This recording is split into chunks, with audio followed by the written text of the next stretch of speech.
Really hope that you're a fan of animals, because if you're not, this lore is not for you. Today we're going to be talking about Chiron. His foundations begin with the sea nymph Philyra. This woman attracted the attention of the Greek titan Cronus, and eventually Cronus decided to forcefully put his car in her garage. Now, of course, she didn't want it there, but at this point, what are you gonna do? You know? And in the midst of this intercourse, Cronus turns into a horse to hide from his wife, Rhea. Married man, by the way. So, since he changed into a horse during this conception, the child also came out half horse. He is the centaur known as Chiron. This was a very traumatizing situation for Chiron's mother. So much so that every time that she saw her son, it reminded her of what happened, which means that she didn't like Chiron at all. She was disgusted by his mere existence and told herself, I'm not finna deal with this, and left him in a cave to fend for his own. She then begged Zeus to release her from this humiliation, and Zeus turned her into a tree. We're off to a great start. Fortunately, the Greek god Apollo came in with the clutch. He decided to take Chiron under his wing and gave him a proper education that would allow him to survive. It was him and his sister Artemis who taught Chiron the way of the bow, the way of being an archer. Even among his own kind, Chiron was an anomaly in terms of being a centaur. Most centaurs are human at the top, horse at the bottom.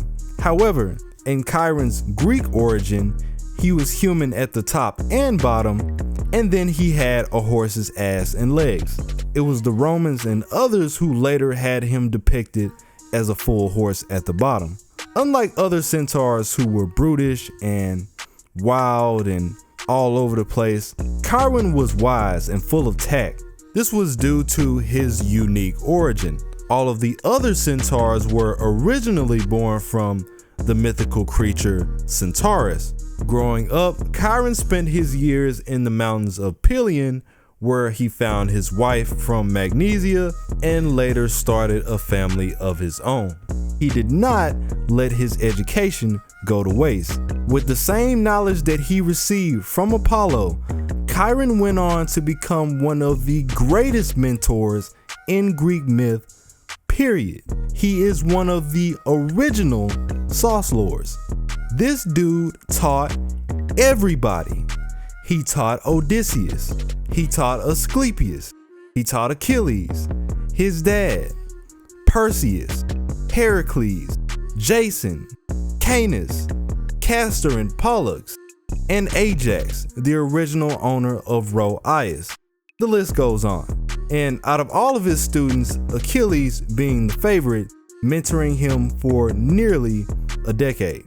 In some versions, you can even find Achilles referring to Chiron as a father figure, which is why their fight in Apocrypha meant so much at the time.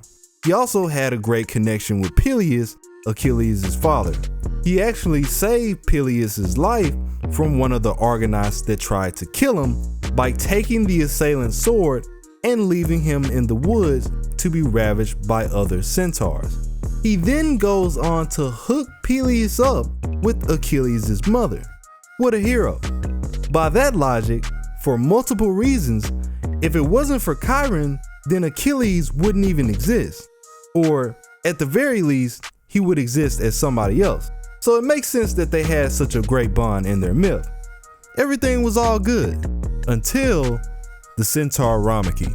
Long story short, the Centaur Ramaki was an event where the Centaur leader, drunk from all the festivities, lost control of himself and tried to make off with the bride-to-be.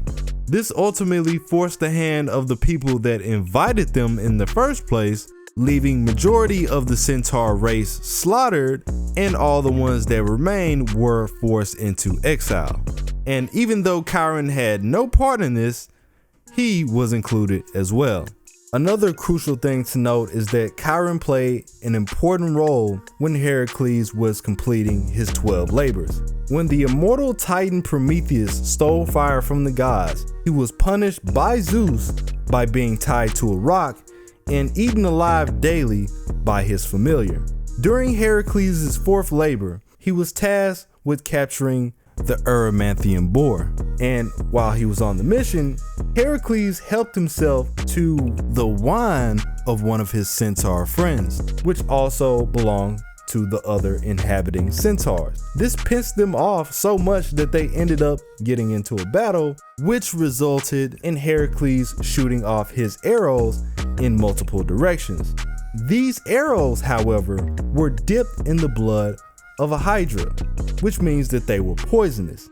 Chiron, being a centaur himself, was also in this area and accidentally fell in line with one of the shots of Heracles. Now, although Chiron was immortal, the poison hurt so bad that he said that he couldn't go on, even as a master of healing arts.